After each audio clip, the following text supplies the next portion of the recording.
Hello student. Class 6 में अब हम लोग पढ़ेंगे चैप्टर 10th में लघुत्तम समापवर्तक और महत्तम समापवर्तक। ठीक है, तो उसके लिए पहले थोड़ा सा हम लोग देख लेते हैं कि क्या होता है ये लघुत्तम और महत्तम समापवर्तक। वर्तक क्या होता है? तो अपवर्तक क्या होता है? बेसिकली इसको कहते हैं फैक्टर।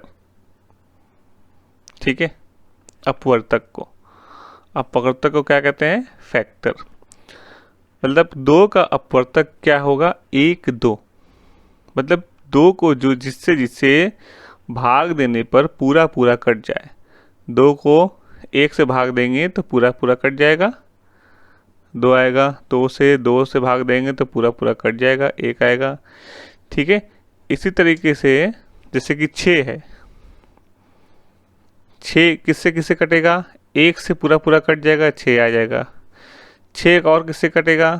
दो से, दो तिहाई 6, ऐसे कट के ना। फिर 6 किससे कटेगा? कटेगा 3 से, 3 दूनी 6, ऐसे ऐसा। इसी तरह से 6 6 से भी कटेगा। तो जो संख्या उस संख्या को पूरा पूरा काट दे तो वो उसके अपवर्तक कहलाते हैं। यानी 6 का अपवर्तक 1 2 3 6।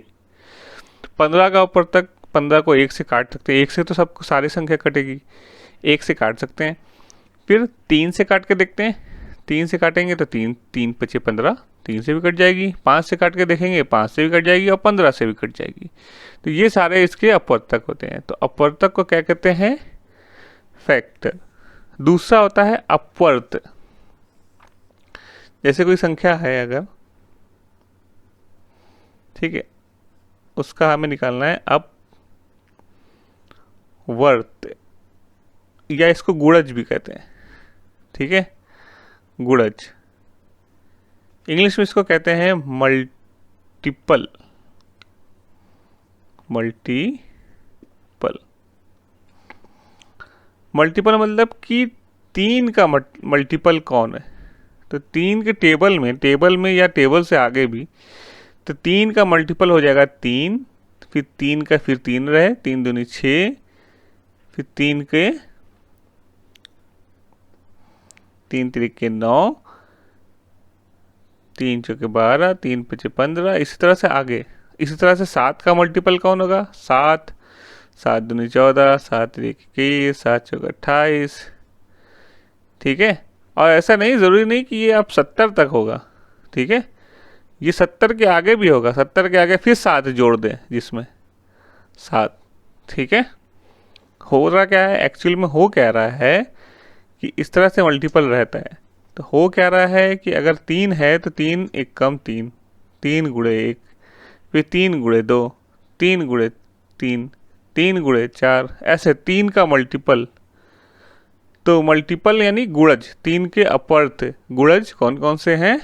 तो ये आपका हो जाएगा 3 6 9 12, इसी तरह से आगे सारे। तो अपवर्त क्या होता है? फैक्टर। जो और ये दूसरा क्या होता है? मल्टीपल। गुणज, गुणज क्या होता है? अपवर्त क्या होता है? मल्टीपल। ठीक है, तो इसको देखते हुए हम लोग क्वेश्चन करेंगे अब 10A का। 10A में देखिए आप लोग, इसका पहला क्वेश्चन कह रहा है अपवर्तकों से मिलान कीजिए। अपवर्तक, अपवर्तक मतलब कि फैक्टर, जो संख्या आपको कट जाए। ये थोड़ा सा बार बार आपको कंफ्यूजन हो जाएगी अपवर्तक और अपवर्त में। तो फैक्टर और मल्टीपल, अपवर्त को गुणज भी कहते हैं और मल्टीपल कहते हैं इंग्लिश में। ठीक है, तो हमें क्या करना है? 15 का अपवर्तकों को मिलान कीजिए। तो 15 का अपवर्तक कौन कौन होगा? 15 1 से कटेगा, 3 से कटे, 2 से तो कटेगा नहीं पूरा पूरा। ठीक है, 3 से कटेगा, 4 से तो कटेगा नहीं। ठीक है, फिर 5 से कटेगा, मतलब 1 3 5 हो गया। 6 से कटेगा 15 नहीं, 7 से नहीं, 8 से 9 नहीं, 9 10 11 12 13 14 15, कोई से नहीं कटेगा। फिर 15 से कटेगा। तो पहले का जो आंसर होगा, आप जब देखेंगे तो इसको, ठीक है, इसको हम लोग करते हैं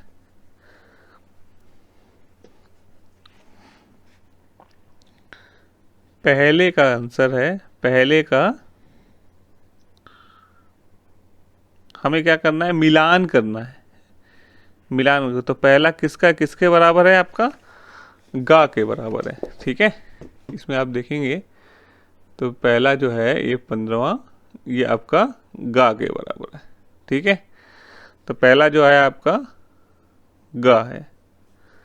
दूसरा 1 2, यहाँ पे 24 है, तो 24 का प्रतक देखिए, यहाँ पे 2 स्तंभ यहाँ पे भी दिया इधर, 24 का तो ये वाला हो जाएगा 1 2 3 4 6 12 और 24, ठीक है। तो इस तरह से सारे मिलान करना है आपको।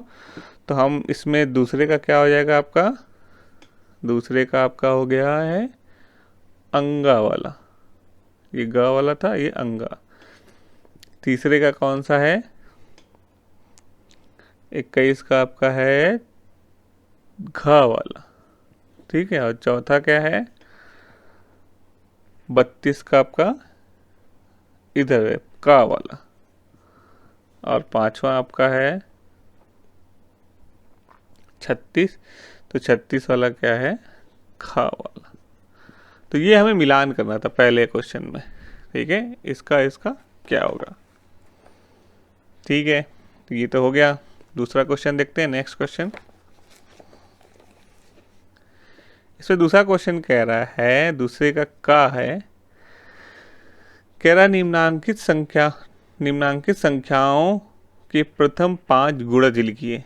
3 का प्रथम 5 गुणज लिखना है, तो 3 3 दूनी 6, 3 त्रिक 9, 3 चौके 12, 3 बचे 15, ठीक है।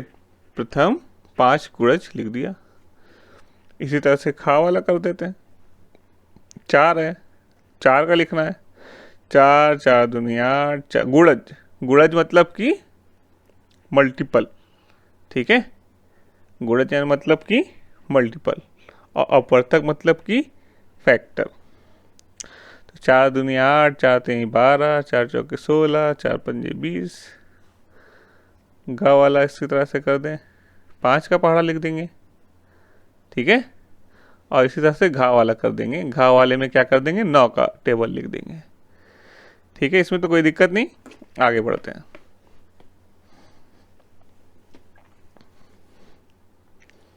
इसमें कह रहा है कि स्तंभों को मिलाइए। तो तीसरा क्वेश्चन है, ठीक है। तो यहाँ पे लिखा है स्तंभ 1 है, तो पहला क्या लिखा है, पहला है 15। 15 7 का गुणज है, पहले मिला के देखते हैं। इसमें क्वेश्चन दिया हुआ है 15 7 का गुणज है, नहीं ऐसी कोई तो बात है नहीं, ऐसा कुछ हो नहीं रहा है। 7 का मल्टीपल तो नहीं है। 8 का गुणज है, नहीं ऐसा नहीं है। 50 का अपवर्तक है 15, नहीं 15 में 50 तो आता नहीं है।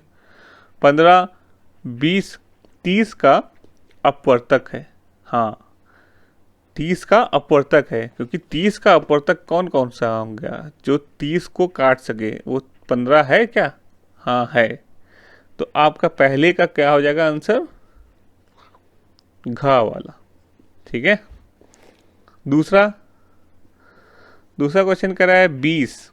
7 का गुणज है, नहीं 8 का गुणज है, नहीं 50 का अपवर्तक है, नहीं 30 का अपवर्तक है, नहीं 20 का अपवर्तक है, हाँ कोई संख्या 6 है, तो इसमें इसका अपवर्तक 1 2 3 और 6 भी होती है, जो संख्या है वो भी होती है, ठीक है।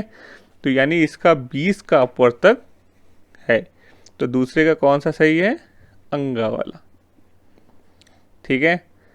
तीसरा 16 का गुणज 8 का गुणज है, 8 का गुणज, 8 का मल्टीपल 16 है, हाँ 8 का मल्टीपल अगर देखें 8 का गुणज या अपवर्थ 16 होता है। तो यानी तीसरे का कौन सा सही है, खा। चौथा 25 50 का अपवर्तक है, ठीक है। 50 का अपवर्तक है, 50 का अपवर्तक है, 50 को डिवाइड करता है 25, हाँ करता है, तो इसलिए 50 का अपवर्तक है। तो कौन सा हो गया इसमें, गा वाला। फिर आपका पांचवा हो गया 35। 35 7 का गुणज है। सही से बात है, 7 के टेबल में 35 आता है। गुणज आप जैसा देखेंगे तो तुरंत देख लेंगे टेबल में आता है कि नहीं, या 7 से पूरा पूरा कट जा रहा है कि नहीं। तो 7 पंजे 35, हाँ, यानी कि 51। ठीक है, कोई दिक्कत इसमें? तो कोई दिक्कत नहीं। फोर्थ वाला क्वेश्चन करते हैं। 7 के सभी अपवर्त ज्ञात कीजिए जो 100 से कम है। ठीक है, 7 के अपवर्त,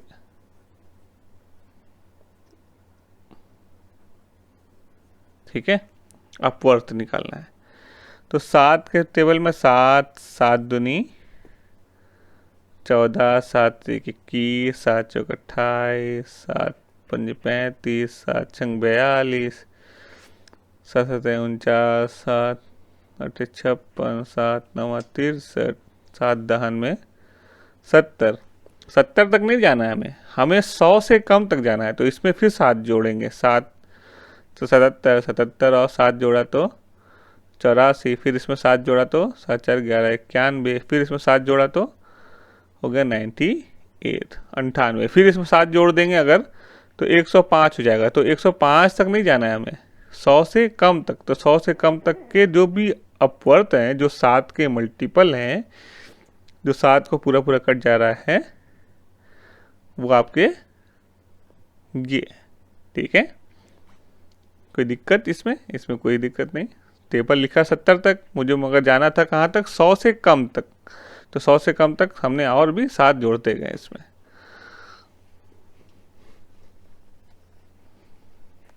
ये 10वें का ए है। ठीक है,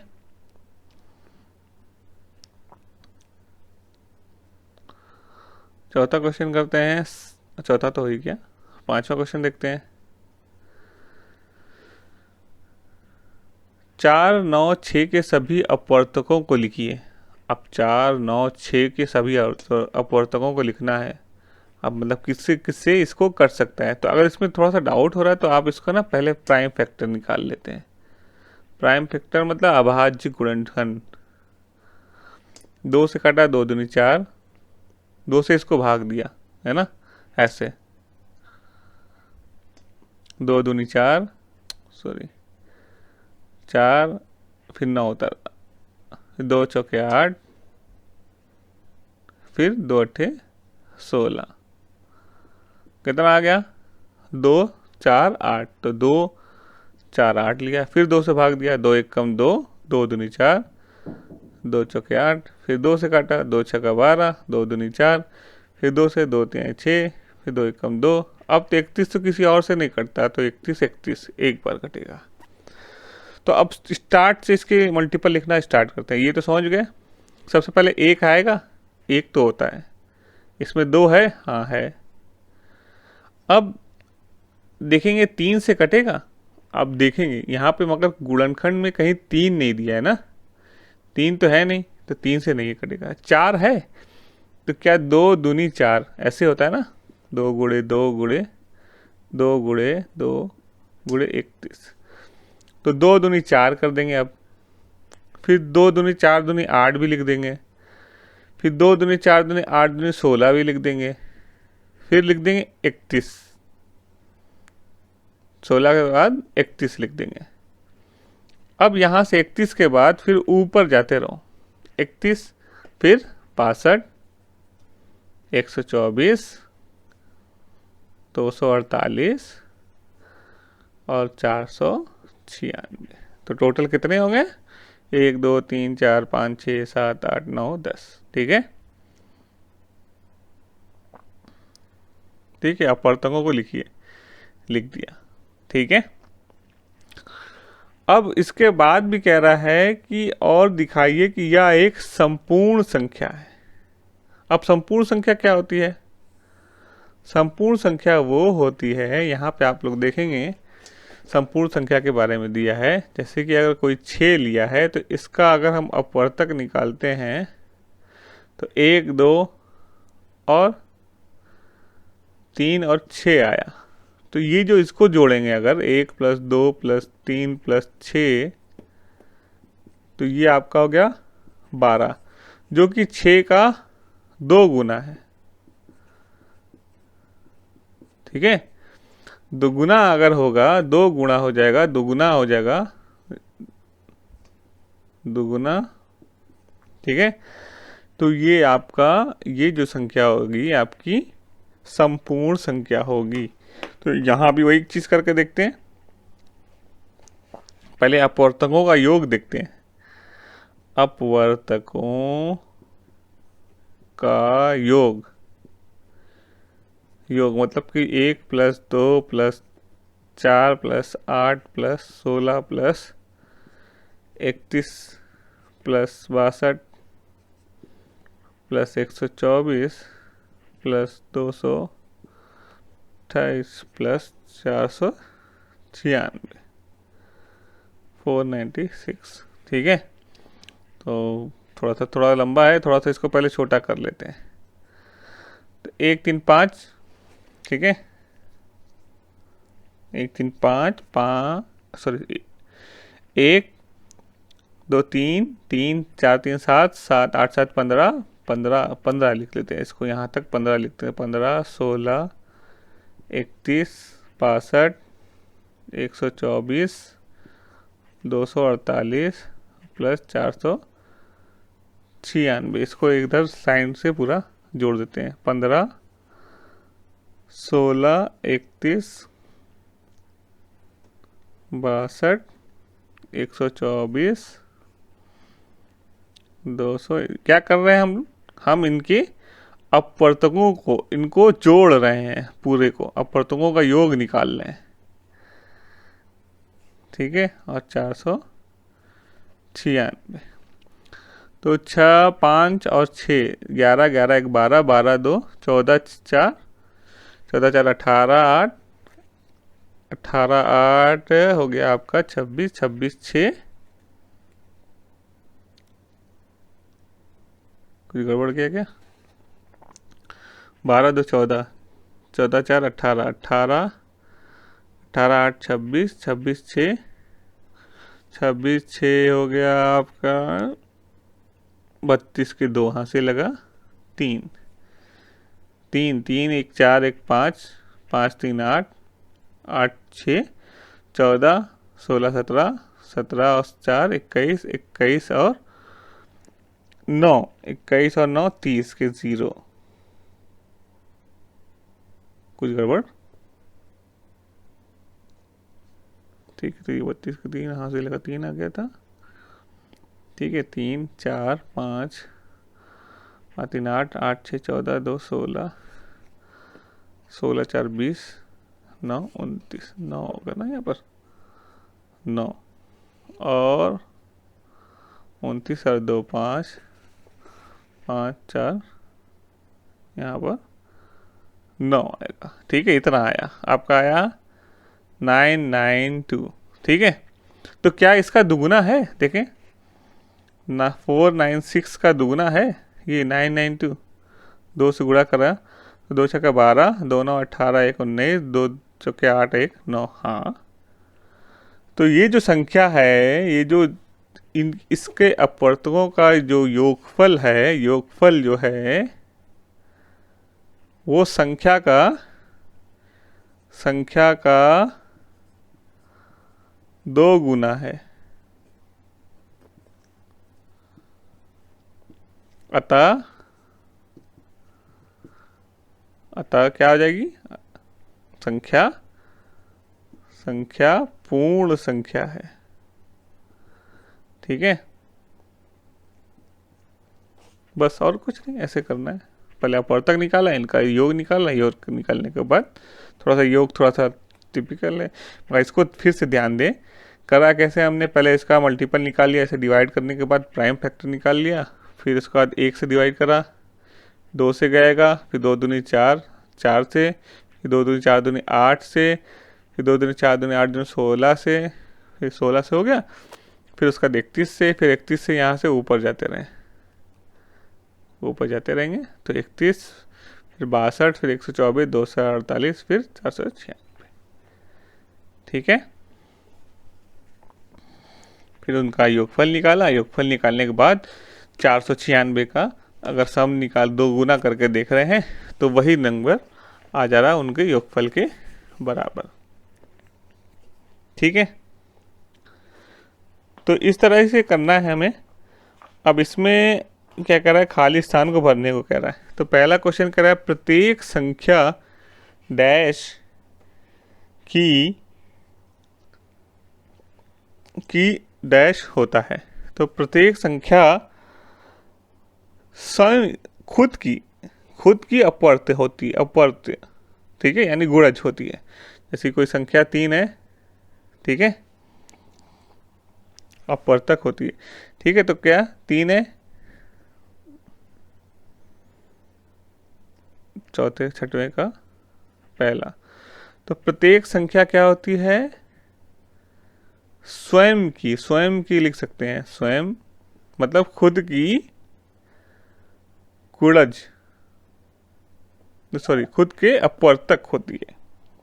अपवर्तक ना, जैसे कि अगर मान लो 6 है, इसका अपवर्तक निकालेंगे तो 1 2 3 और 6 आया, तो 6 आया ना सेम का। तो प्रत्येक संख्या खुद का अपवर्तक होती है। ठीक है, दूसरा इसी में दूसरा है आपका प्रत्येक संख्या का पूर्ण विभाजक उसका अपवर्तक होता है।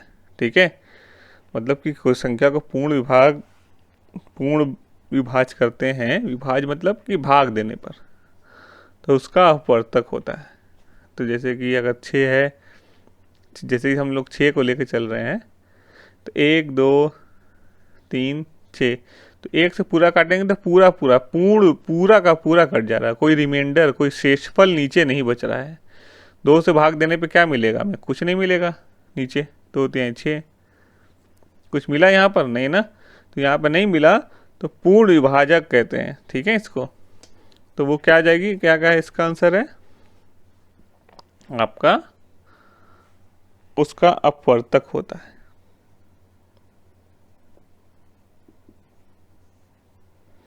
ठीक है, इसी तरह से तीसरा, किसी संख्या का प्रत्येक अपवर्तक उस संख्या से, ठीक है, अपवर्तक की बात कर रहा है। तो अगर 6 की बात कर रहे हैं, अगर हम अपवर्तक की बात कर रहे हैं, तो 1 2 3 6, किसी भी संख्या से वो क्या होगी, वो संख्या से छोटा या उसके बराबर होता है ना। अपवर्तक क्या होता है, हमेशा उस संख्या से छोटा या बराबर होता है। तो ये जो 2 जगह जहाँ भरी हुई है, खाली है, उसको ऐसे भर देंगे। ठीक है, चौथा, प्रत्येक संख्या अपने अपवर्तक का एक गुणज होती है, गुणज या अपवर्त होती है। ठीक है, जैसे कि प्रत्येक संख्या अपने अपवर्तक की एक गुणज होती है। तो इसका गुणज अगर निकालेंगे, अगर हम 6 दूनी 12, तो ये आपका अपवर्तक भी है इसका, और इसका गुणज भी होती है। ठीक है, अपवर्तक तो है ही है, इसका गुणज या अपवर्त, गुणज कहें या अपवर्त, दोनों एक ही चीज़ है। ठीक है, पांचवा छठवें का पांचवा कह रहा है 78 के अपवर्तक लिखिए। तो 78 के अपवर्तक लिखो, 1 से काटो, कटेगा, 2 से, अगर आपको दिसे हो रहा तो ऐसे काट लेते हैं, 2 से, 2 3 6, 2 9 18, फिर 3 एकम 3, 3 3 9, फिर 13 से कटेगा, 13 से कटेगा नहीं। ठीक है, तो 1 हो गया, 2 हो गया, 2, फिर 2 3 6, पहले 3 हो गया, फिर 2 3 6, ठीक है, फिर 13 लिख देंगे, फिर 13 दूनी 26, ठीक है, फिर 13 तिया 39, 39 के बाद फिर क्या हो जाएगा, पूरे का गुणा कर देंगे हम, एक वैसे ले लिया, अब इसका खाली 78 लिख दिया, ये आपका आ जाएगा आंसर। इस चैप्टर में हम लोग अपवर्ती पढ़ रहे हैं, आगे चैप्टर में हम लोग इसका इसमें गुणनफल फैक्टर है, उसके बाद आपका लासा मासा है, लघुत्तम समापवर्तक, महत्तम समापवर्तक। ठीक है, अभाज्य गुणनखंड कैसे होता है उसके बारे में हम लोग देखेंगे। अभी के लिए यही है। इसमें कोई डाउट है तो आप लोग कमेंट बॉक्स में ज़रूर पूछें, और हमारे चैनल को सब्सक्राइब अभी नहीं किया है तो सब्सक्राइब कर लें, शेयर करें। ठीक है, थैंक यू।